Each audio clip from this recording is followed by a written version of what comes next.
Hello everyone, welcome back to my channel.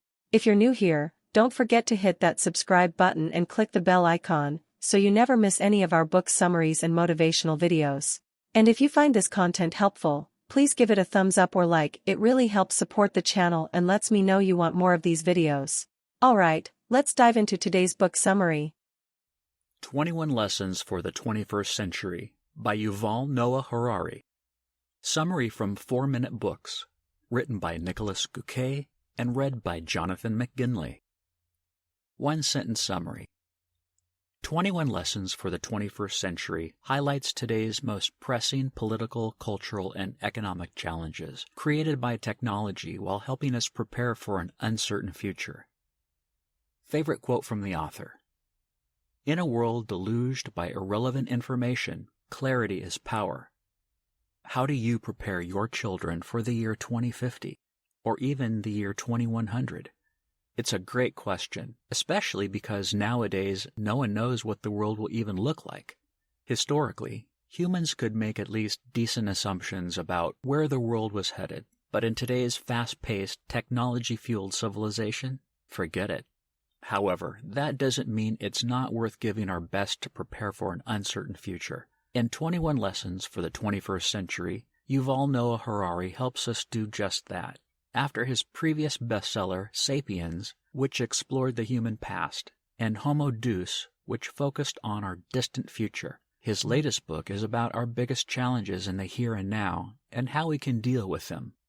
Here are 3 from his 21 lessons to help us and future generations thrive in the 21st century. 1. Whoever owns the data wins, which is why everyone struggles for it. 2. We don't know, we just think we do, and that's a problem. And 3. Education must show us how to navigate information, not give us more of it. Are you sometimes worried about the future? Don't fret, let's prep. Lesson 1. Data has become the most valuable asset, which is why technology disrupts all our systems. Different ideologies have always shaped how humans see and steer the world. Whichever one grabs the most people tends to determine our history for decades. In the 20th century, fascism, communism, and liberalism fought for that privilege. Liberalism ended up being the clear winner. Depending on which ideology dominates, different assets grow in value. Whatever's most valuable is the thing politicians and nations will fight for, thus deciding which future the world progresses towards. So far, in the 21st century, technology seems to have all competitors beat. It's the thing we most believe in. With technology being our prime ideology, data becomes the most valuable asset. That's why politicians struggle for their nations to win the giant tech race. The problem is that this time around, no one fully understands the implications of our ideology. Just look at the financial markets, where algorithms already do most of the work, with very few traders grasping what's actually happening. For politicians, this lack of understanding quickly becomes a threat. People are frustrated, feel ignored, and realize the representatives they elected don't deal with the most important topics. And yet, we know just as little about technology as they do. Lesson 2. We believe we have a lot of knowledge, but we don't, and that's dangerous. I rarely talk about politics with my family, but when we do, we like to joke about the genius of certain policymakers. In Germany, it's common for the Minister of Economics to suddenly become the Minister of Health. Highly specialized offices are swapped like Christmas presents, which makes no sense.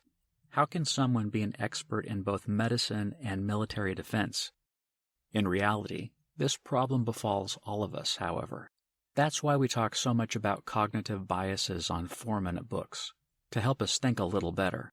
One of them is what Harari calls the knowledge illusion. Basically, we think we know a lot more than our ancestors, when, actually, we know less in many regards. For example, we all rely on many experts to live our everyday lives. We can't hunt our own food, build our own shelter, or make our own clothes.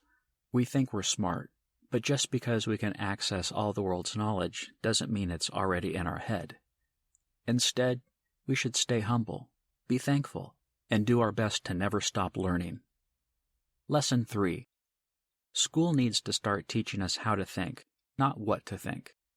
Neil deGrasse Tyson once gave a great speech on the value of knowing how to think versus just knowing what to think. Sadly, our schools only teach us the latter. Even higher education still very much centers around cramming as many facts into your head as you can, only to spit them out once on a piece of paper, then forget them again. That's the problem. A basic understanding of history, biology, math, and other subjects is important, no doubt, but beyond that, it's more important that we learn how to navigate the modern sea of information, how to filter out the important, and how to determine what's downright false, than just remembering more facts. With more data being created now in a single year than the past few millennia combined, future workers won't need to know as much as possible, but how to find out only that which they really need to know. For our kids to have a thriving future, that's what we must teach them how to do.